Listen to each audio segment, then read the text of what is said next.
Good morning, good people. Welcome to Honest Talk. I'm your host, Twins Inc., one half of the Chop team. And this morning we'll be talking about yes men. Yes men. And someone asking, what is a yes man? Well, a yes man is a person who agrees to every opportunity or every narrative that's pushed towards a direction. And they don't think or they don't use critical thinking to really think on their own and see, does this make sense?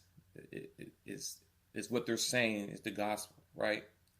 So you don't want to be a yes man. And to give you an example of what a yes man is, right? So everybody talk about this all the time. So Michael Jordan, LeBron James, the two best athletes in the world, hands down, because they control the offense and they control the defense. So yes, individually they're the best two in the world. Jordan is the GOAT. Been to the championship 6 times, never lost. So that's the one thing that pitted him over LeBron James because he never lost her. LeBron been there a few times and he lost a few times. But regardless, look at the numbers. LeBron James is going to be showing the top on a lot of stuff. But anyway, we ain't talking about that. We're talking about the narrative that they push. Because even when it's not NBA season, during the summer, they bring up LeBron James as this bad guy. For example, his son is playing AAU basketball. And his son, I don't know if it's a championship game or it's a regular game he went to. And he goes to all his son's games. Hint, hint. But most games he can make it to, right? Because he is very busy, but he sets priority time for his kids. Father of the year, right? But anyway, so during one game, he's catching alley hoops or doing dunks in a warm-up line with the kids. Or his son does something and he's like real excited, runs to the court, chest bump his son, whatever case may be. Very excited. Now, I've seen plenty of fathers do this growing up because I played football and basketball. No, I didn't play professionally. Didn't have the opportunity, right? But anyway, not about me. But I've seen many fathers be very excited for their kids.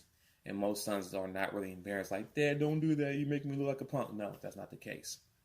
So during the summer, they made it seem like LeBron James, like this was the main topic of a segment that they was talking about on ESPN or First Take or Undisputed, how LeBron James shouldn't be all in the court of playing. He was excited. Everyone gets excited. One thing people don't understand is that LeBron didn't have the opportunity to grow up with his father being in his life. So this man made sure that he put himself in a position to where he could be around for his kids and be that excitement for his kids. And if you speak to the kids who was on LeBron James, Bronny is his son's name, Bronny, and his teammates, they love LeBron being around. How many times, kids growing up saying, man, I love Michael Jordan being around my kids and he just hanging out with us and being one individual. Not saying he didn't because the media has changed over the years. Social media wasn't around when Michael Jordan was playing. So we don't know.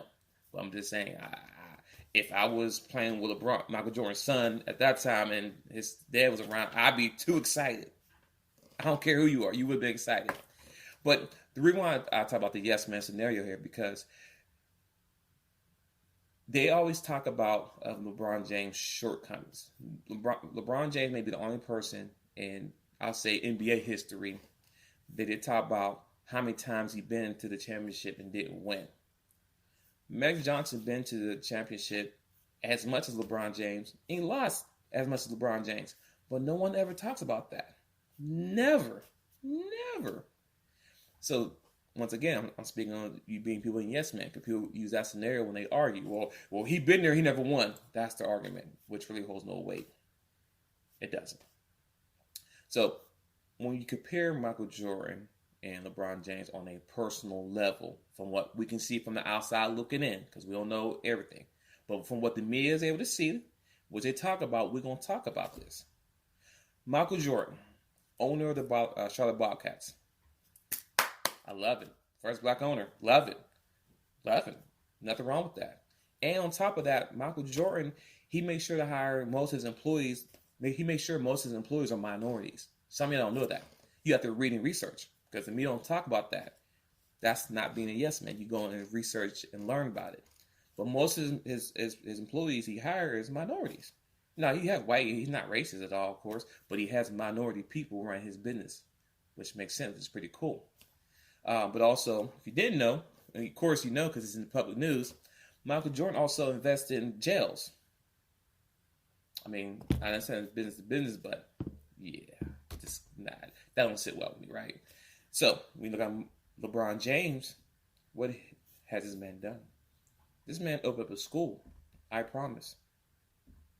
That's huge, huge, in his hometown, because he grew up in that area and he understands how the low income area that he lived in, how they lack certain things. This man built a school for his people. That's huge. And when I say it's people who live in Akron, not just black people, because there's white people who live in Akron too. So he's from Akron. He's from Ohio. He claimed that's Akron's to his heart. I'm pretty sure he has a tattoo on him showing that he's from Ohio, Akron, all the way. So when I say people, I'm referring to everyone who lives in Akron, because there's white people who live there too.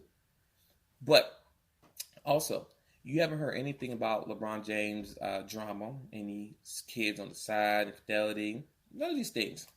He's a model citizen. And he's actually black excellence. See, the America don't want a bunch of LeBron James running around. They want a bunch of Michael Jordans. See, Michael Jordan, he was married to a black lady, divorced his wife. Now he's not with his black wife. I don't know, because he's trying to be in the in club with the other people he rubs shoulders with. But it's all public record. This is not assuming. You can look it right up. And you look at personalities, LeBron James is more of a personality person that you want to be around, or if you see in public, if you can talk to him, he will talk to you. I mean, if you heard about Michael Jordan and Chamillionaire, you see me rolling. He bought all Michael Jordan shoes. And those happened to be in the same place as each other. I don't know what it was, but it was the same event. So apparently you have to be somebody to be in the same area as Michael Jordan. And it's not a fundraiser event. It's somewhere they all at. Paul Pierce was there. A lot of NBA players were there, and he was there too, because Millionaire has money. And he wanted to get a picture with him, and Michael Jordan said, I'm not taking no picture of no rapper. Like, rappers are not the ones who endorsing and free advertising wearing your shoes. Millionaire has actually bought hundreds, thousands maybe of Pierre Jordan, because he's a Jordan fan. We all were Jordan fans. But that's what I'm saying, the narrative. They always talk about how what LeBron don't do to make us think he's a bad guy. But hands down, LeBron is the model citizen that if I was growing up as a little kid, instead of be like, I want to play like Mike, but I want to be like LeBron James. But I have my own role model, and that was my father, Stuart Harrington. That was my role model. Even though I was a fan of those players, I never wanted to be like Michael Jordan. I want to play like Michael Jordan. See, the big difference. So I know what my role model is. So I'll never be confused of who I want to be, who I want to grow up to be like. My father is who I want to be like. Even though he wasn't a millionaire or NBA player, he was my superhero. Okay? Makes sense, so people won't get messed up. But, yes. Right now, I'm raising my son to be more like LeBron James. Black excellence. He cares about his people. He's not just all talking about action. He has his own shoe deal. I mean, he has not own shoe deal, but he has his own TV show on HBO, uninterrupted. He talk about any topic he want. See, the media tell him to shove and dribble, and you guys are like, yeah, he needs to shove and dribble. He makes $1 million. He doesn't have have no reason to. He got nothing to worry about. He's rich. Oh, he's rich. Yes, he is. But did y'all forget? Not last year, but the year before, his house in California, in a very rich neighborhood. Someone sprayed it on his. Someone made to his garage door. If it is his garage door or his gate, I'm not sure. But either way, look it up. It's there. They spray on his stuff and call him a nigger. So what do you mean? So it doesn't matter who you are. You could be low income guy working at McDonald's, or you get a billionaire, LeBron James, and you can't get away from the narrative of being black. So yes, he has to take to speak on injustice. He does all the way, 100%. And it took Michael Jordan probably, I think, last year or the year before, from him really finally come out and speak on the injustice going on in the black community. Just saying, facts. Look it up. This is not assuming nothing. It's all facts. Go to Google, go to Yahoo, Go to the library, which some of y'all don't read anyway, but go there anyway and look the information up. It's all there. So what I'm getting at is that you don't want to be a yes man. Critical thinking. We all were giving a brain. We all can think on our own. If you don't know something, cool. I mean, we all have people who know more than us. It's understandable. But when somebody tells you something and it doesn't fit well, or if it doesn't sit well or feel well, whatever the case may be, just look it up. Get your own understanding. Look at the facts. We live in this day and age that we have walking Wikipedias on our hand. These cell phones. You can go to Google, you can go anywhere, anytime, look anything up. And don't just check at one place. Go to multiple locations. If one place say this same thing and go somewhere else and say the same thing, okay, maybe a little truth behind it. But if one area says one thing and another area says something different, you want to keep digging until you get people to say the same thing over and over again. So all I'm getting at is that don't be a yes man. Don't be the person that whatever the media or narrative pushes out to you believe. Critical thinking. Use it. We all given brains. We all went to school. Regardless of what education level that you have, some things you just can't just be like, okay, that's what it is. No. That's why I really don't follow the news no more, pretty much. I mean, I read on stuff, but I can't go what the media pushes in front of me. Because I think I said it before in my last video. When you look at these reality TV shows, Love Hip Hop and Married to Madison, they push the narrative that black people don't know how to act in public. We're always fighting.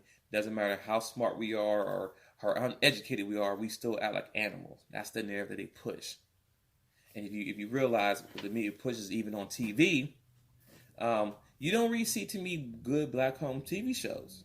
You really don't. I mean, you got black, it's still good. It's one of the few still out there.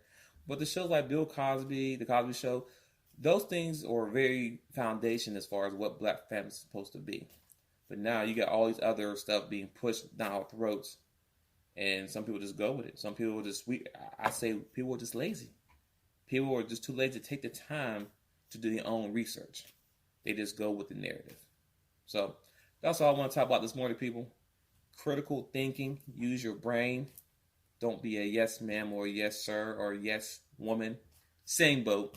Same group. All y'all in one category. But just don't be a yes man. I'm out.